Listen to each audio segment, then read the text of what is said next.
is the Islamic police appointed by the government to watch over the holy sites.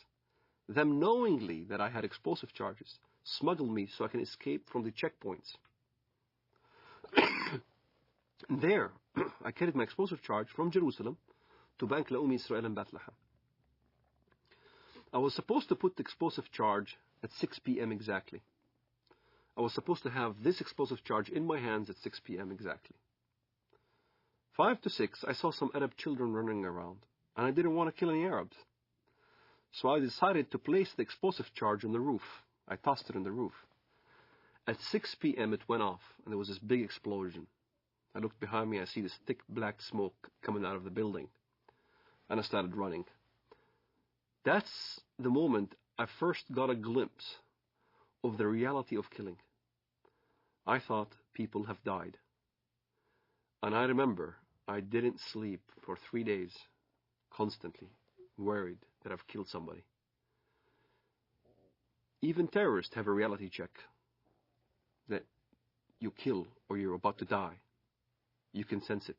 This is why in Israel, the nature of finding out a terrorist suicide bomber is to look at their eyes. They'll have these glossy eyes. They're sweating profusely. They're not paying attention because in their mind they're about to go. And you weigh the reality of what now you're going to die. And many times I've been in this situation where I had thought that I was going to get killed, shooting back and forth as we stoned at the Israelis and they shoot back at us and things like that. I was face to face with death. When you think in your mind you're going to die, you struggle between the requirements of your Islamic upbringing and between the reality that you value your life. And at some point, one has to outweigh the other. And for a Muslim fundamentalist, we always chose death. We always chose the suicide. My cousin died on his way to Ben Yehuda Street, and he got killed. He died. I had people, relatives die, and fighting the Israelis. And as I look at it now, I think, what a waste. What a waste of life.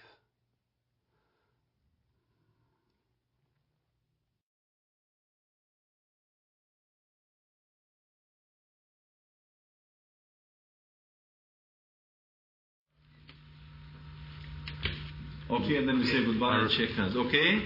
Are you ready, John? Okay, running. I'm running too. So in other words, you want to change. In other words, who gives you the right to change or to put a government in another country? Shouldn't be us that puts together the new government. It should be the people of Afghanistan, inside Afghanistan and those that have had to flee from Afghanistan. And I think that's the right way to do it. Now, can I say I've enjoyed very much doing this interview with you, and I think that whatever differences there are between us, it's important we carry on with this dialogue. Maybe one of the problems that arises out of all this is there's been insufficient dialogue between the Arab world and the West, between Islam and between people of other faiths. And I hope that we can establish a proper dialogue, and maybe that would be some good that could emerge out of the terrible events of the 11th of September. Some personal question, Mr. Blair, at the end. I know you have so many meetings and people are waiting outside. I've read, I think, in the Times that you read about Islam. What do you know about Islam? Well, I do not in any shape or form pretend to be an expert, but I do read the What do you read? What interests you?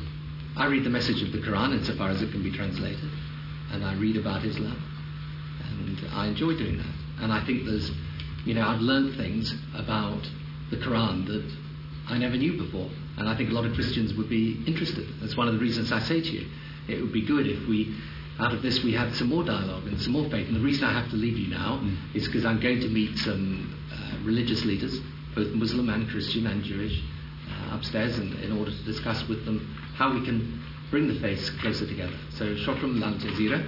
Shukran, Mr. Blair. What did you say in Arabic? Shukran lal jazeera. Shukran jazeera. Thank you very much. Islam understands its earthly mission to be to extend the law of Allah over the world by force. Now, this is distinct from extending the religion by force. Muslims often indignantly deny that Islam was spread by the sword, as the old expression goes, and that anybody is ever forced to convert to Islam. Now, of course, forced conversions are a constant hallmark of Islamic history, but they are technically forbidden by Islamic law.